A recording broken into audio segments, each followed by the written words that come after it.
এই মিটার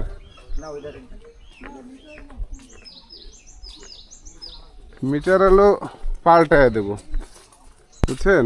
ও এর ভিতরে এই বাড়ি লোক আছে বাড়ির? বাড়ির লোক ও আপনি?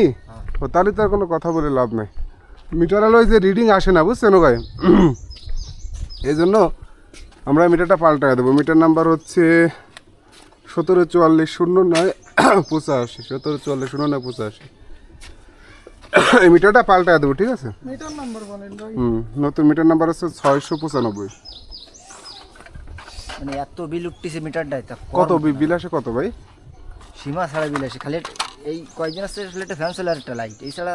একটা ফ্যান হ্যাঁ, আর কিছু চলে না? আর একটা লাইট, এই ছাড়া আর কিছু চলে না। ফ্যান আর নেই? না, আর মোটর টোটর কিছু নাই, টিভি ফ্রিজ কিছু নেই? কিছু নাই আমাদের ঘরে। Rice cooker? রাইস কুকারও নেই। হ্যাঁ, চলে হচ্ছে শুধু তাহলে একটা ফ্যান আর একটা লাইট। লাইট। কত টাকা বিল আসে? এই কতজন আইছে? কত আইছে রে বেশি?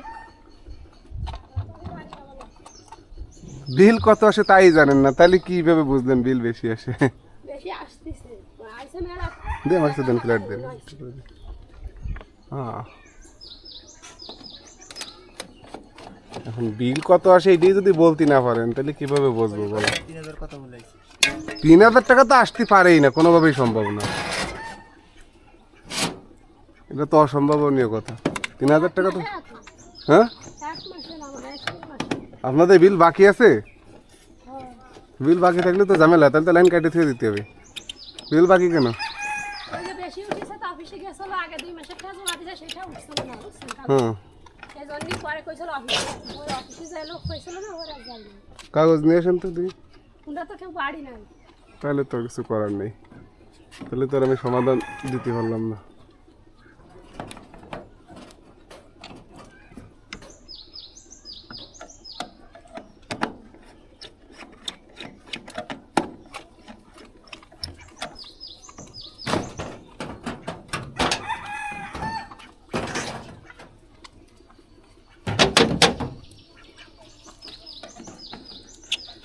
এখন যদি মনে করেন 200-300 টাকা বিল আসে তাইলে 3 মাসে 3000 কতজন বিল উঠেছে? তা একটা লাইট আর একটা ফ্যানে কি পরিমাণ বিল তো হিসাব করে দিয়েছেন। কত 3 মাসে?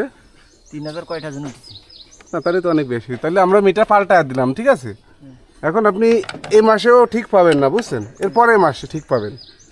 অর্থাৎ ধরেন আরও 2 মাস পরে যে বিলটা পাবেন, 1 থেকে 1.5 মাস পরে, ওই বিলটায় দেখবেন কত টাকা বিল আসে।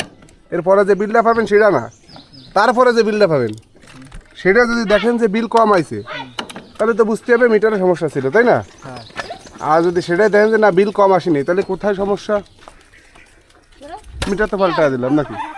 তাহলে সমস্যা হলো ঘরের ভিতরে। ধরেন ঘরের ভিতরে এই যে এই তারের পরে যে লাইনটা আছে না, হয়তো কোথাও শর্ট হয়ে আছে, বা ওই যে ফ্যানটা ঘোরে এই ফ্যানটা যাচ্ছে দীর্ঘদিন ব্যবহারজনিত কারণে ওটাই শর্ট হয়ে আছে বা বিল বেশি আসছে ওটার কারণে।